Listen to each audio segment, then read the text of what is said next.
और गरीबों के मलजाओ मावा थे।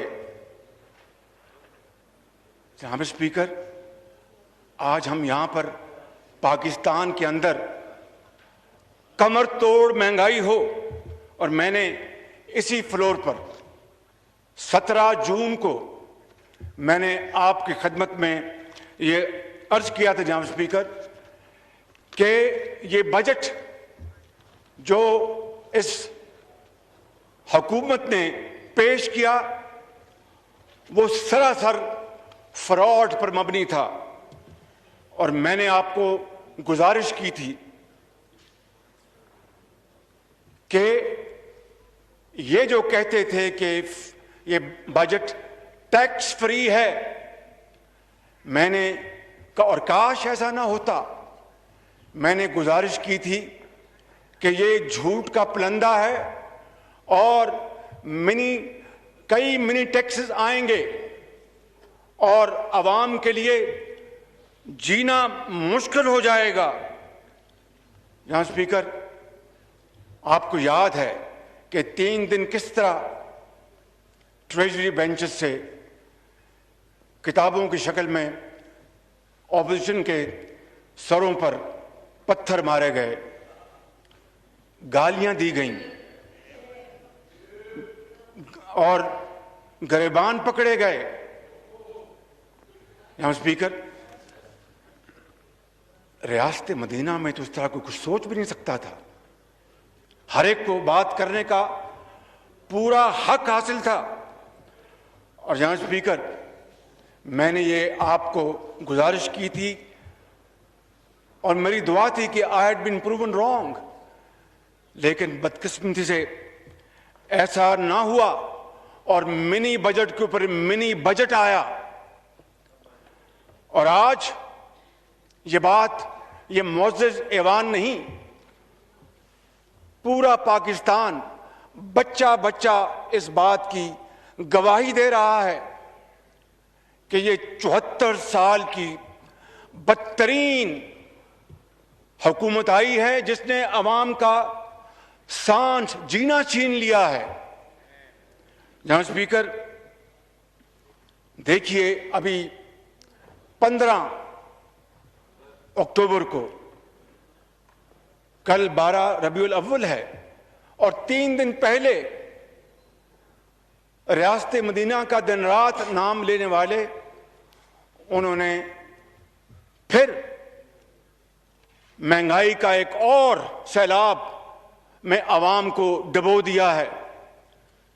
बिजली फी यूनिट 1.5 रुपए का इजाफा।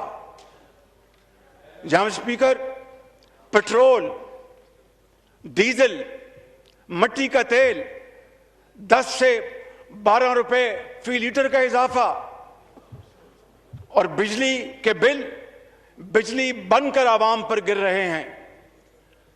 और फिर ये रियासत मदीना की बात करें जनाब स्पीकर, घी को देख लें, 49 रुपए उसमें इजाफा हुआ। ये 72 घंटे पहले कुकिंग ऑयल को देखें, 110 रुपए का इजाफा हुआ। मैं समझता हूं कि इससे बढ़कर जुल्म की और बात क्या हो सकती है कि जनाब स्पीकर, लाखों लोग आज बेरोजगार हो चुके हैं। गरीब कुंबे से उनके मुंह से नवाला छीना जा चुका है। लोग फाका कशी पर मजबूर हैं जनाब स्पीकर। और मैं आपको गुजारिश करता हूं और आप मुझसे इत्तेफाक फरमाएंगे कि आटा और चीनी और दाल 20,000 रुपए महीना कमाने वाले कुंबे की अप्रोच से बाहर जा चुका है।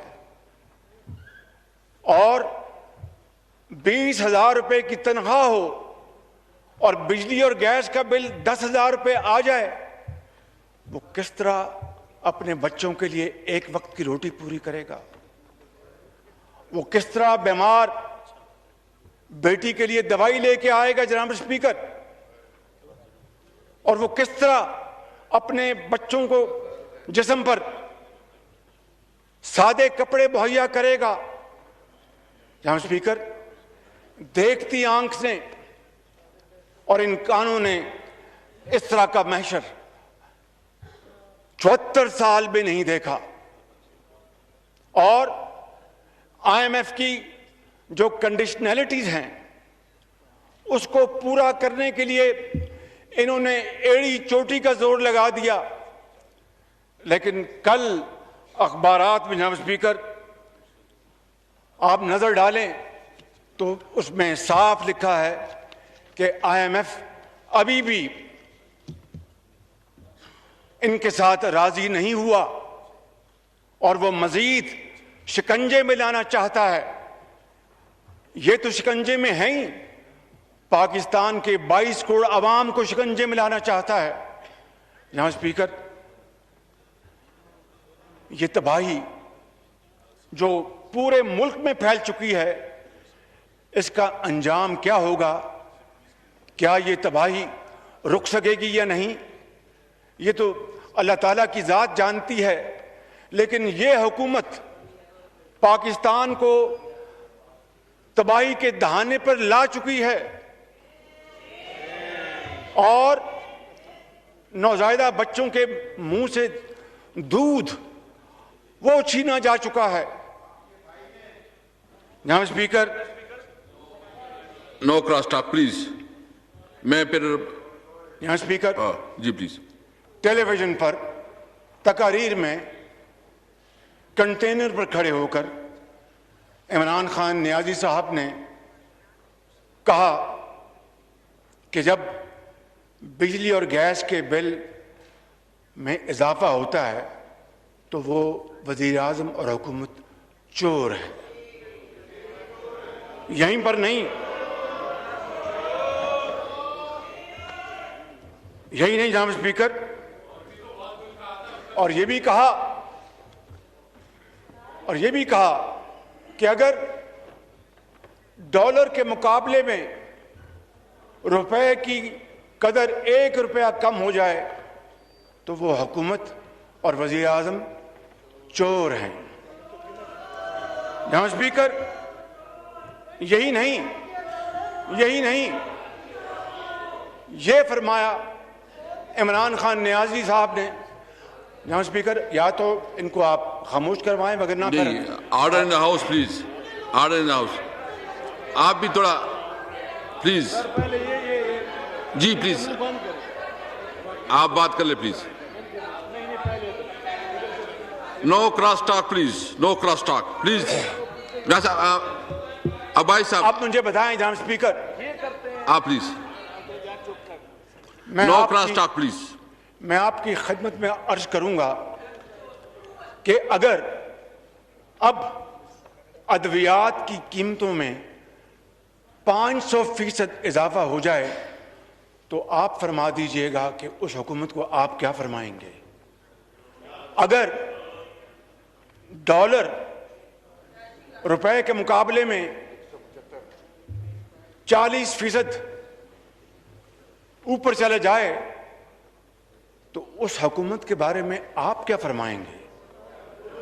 जनाब स्पीकर, आज आपको इल्म है कि डॉलर जो है वो आज 175 रुपए की बुलंद तरीन सतह पे है।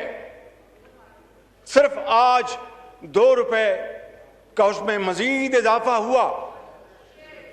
तो आपसे बेहतर कौन जानता है जनाब स्पीकर कि ये इंपोर्टेड इन्फ्लेशन जो है ये किस तरह इस मुल्क के अंदर खुदकशियां करवाने का मूजब बन रही है, किस तरह फाका कशी का मूजब बन रही है ये इंपोर्टेड इन्फ्लेशन। और जनाब स्पीकर, ये एक ज़रई मुल्क है। कभी कभार मौसमी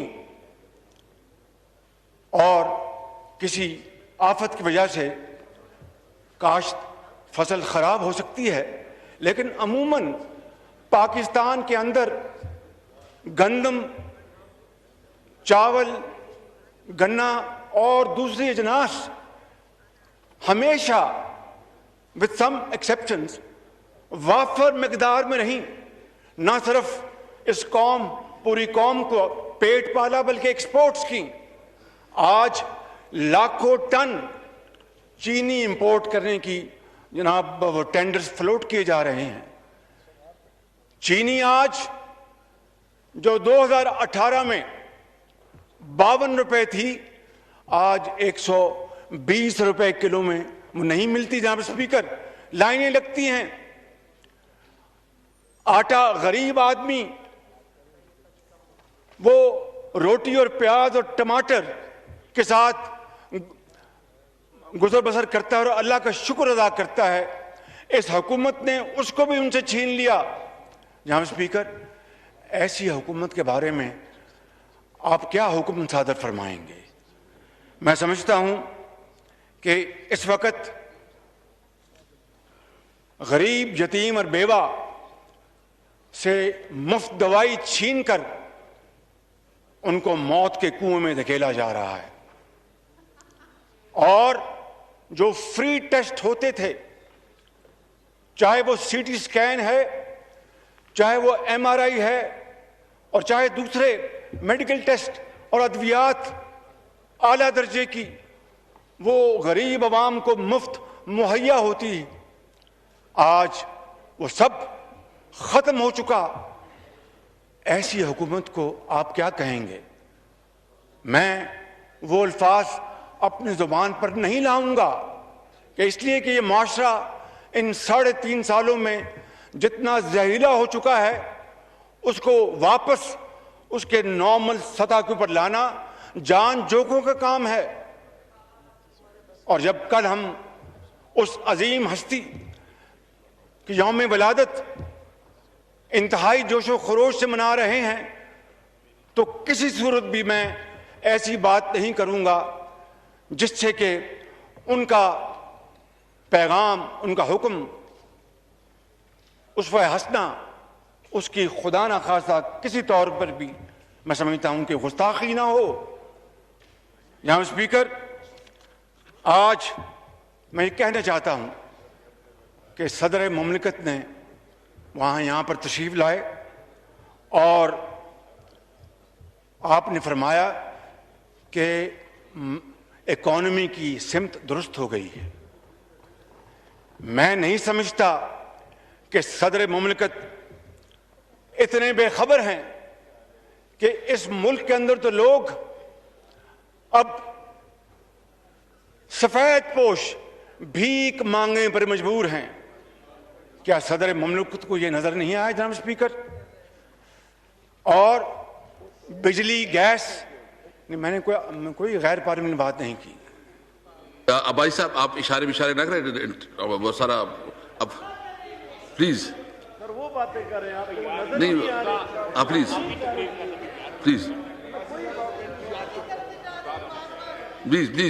मियां साहब। स्पीकर, सदर मुमलिकत को जो चीनी गंदम के जो स्कैंडल्स हुए, जिसमें अरबों खरबों इस गरीब कौम के लुट गए, अरबों खरबों, पहले एक्सपोर्ट करके अरबों रुपए की सब्सिडीज दी, डॉलर और रुपए के जो था तवाजन, उसके नतीजे में विंडफॉल प्रॉफिट्स हुए। इस मुल्क का जो स्केर्स फॉरेन एक्सचेंज, ज़र मुबादला, जो कि इंतहाई अहम मदाद में इस्तेमाल होना चाहिए था इस कौम की तरक्की और खुशहाली के लिए, वो ऐसे कामों पर इस्तेमाल हुआ जिससे कि मैं समझता हूं जनाब स्पीकर, इस इकॉनमी की तबाही हो गई। इसलिए मैं कहता हूं, इसलिए हम सब कहते हैं कि 15,000 अरब रुपए के कर्जे तो ले लिए, कहीं एक नई ईंट नजर नहीं आती। और अगर यही पैसा अगर पाकिस्तान के अवाम को तकसीम किया जाता तो फी यूनिट 3-3.5 लाख रुपया उनके हिस्से में आता, और आज ये तबाही और बर्बादी के बाद भी इनको सब्र और चैन नहीं आया, और गरीब अवाम के ऊपर महंगाई के बम बदस्तूर वो जो ड्रोन हमलों के जरिए उनको तबाही के दहाने उनको धकेल रहे हैं। मैं आपसे मुल्तमिस हूं जनाब स्पीकर कि अगर इस सैलाब के सामने बंद ना बांधा गया तो फिर कुछ नहीं बचेगा खुदा ना खास्ता, और हम सब हाथ मलते रह जाएंगे। एलएनजी का जो स्कैंडल है वो आपको इल्म है, आपको अच्छी तरह इल्म है, यकीनन आप तखलीए में मुझसे उसके बारे में बात फरमाएंगे, लेकिन हकीकत यह है जनाब स्पीकर कि जो लॉन्ग टर्म एग्रीमेंट्स थे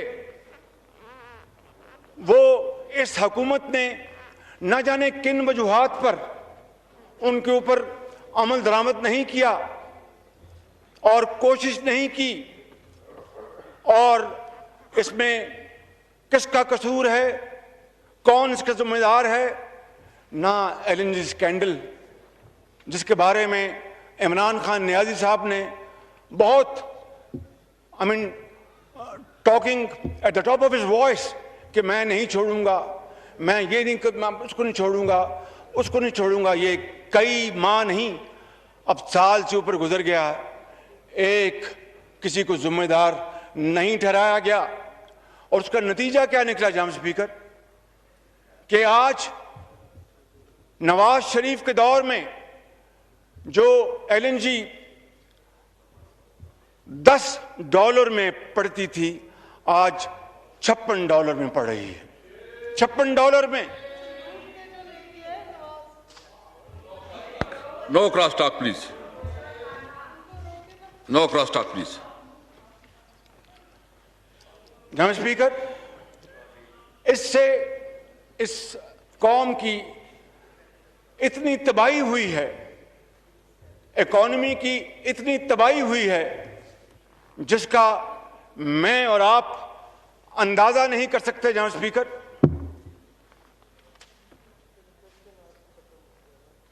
जी प्लीज। मैं गुजारिश कर रहा था लिक्विड नेचुरल गैस के बारे में कि इन्होंने जिस तरह उसको और स्पॉट रेट की तरफ देखते रहे, जब स्पॉट रेट जनाब स्पीकर इंतहाई यानी डर्ट चीप था, पीनट्स, उस वक्त इन्होंने कोई उससे फायदा हासिल करने की कोशिश नहीं की।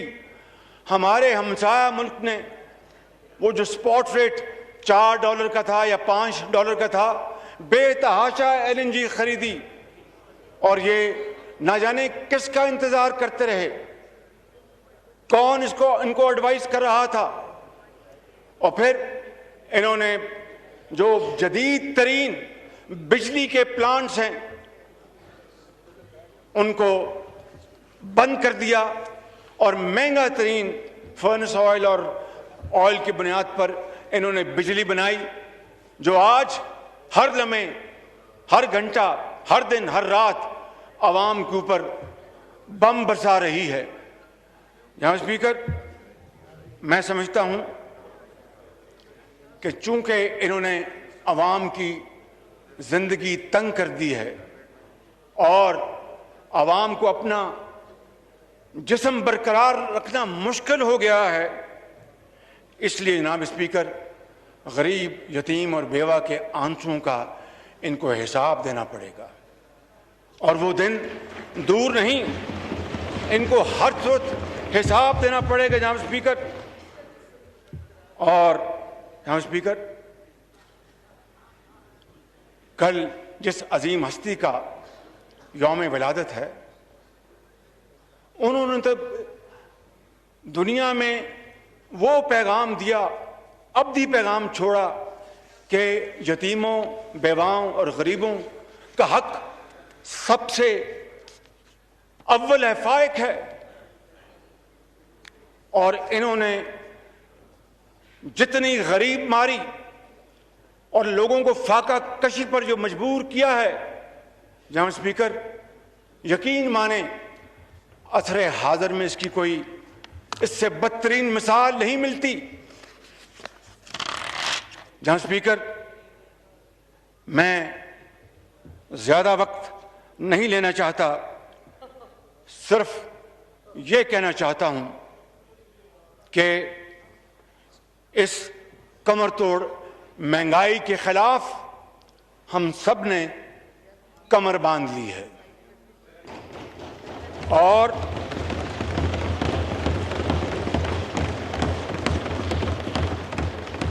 महंगाई और बेरोजगारी से सताई हुई ये कौम सुनामी, महंगाई की सुनामी इस धांधली ज़दा हुकूमत को खसो खाशाक की तरह बहा ले जाएगी इंशाअल्लाह। और हम उस वक्त तक चैन से नहीं बैठेंगे जब पाकिस्तान के कोने कोने में जाकर हम आवाम की जो मुसीबतें हैं, तकालीफ हैं, मुश्किलात हैं, उनको हम उनकी आवाज़ नहीं बन जाते। मैं आपका शुक्रिया अदा करते हुए कहूँगा कि की मोहम्मद से वफा तूने तो हम तेरे हैं, की मोहम्मद से वफा तूने तो हम तेरे हैं, ये जहां चीज है क्या लौह कलम तेरे हैं।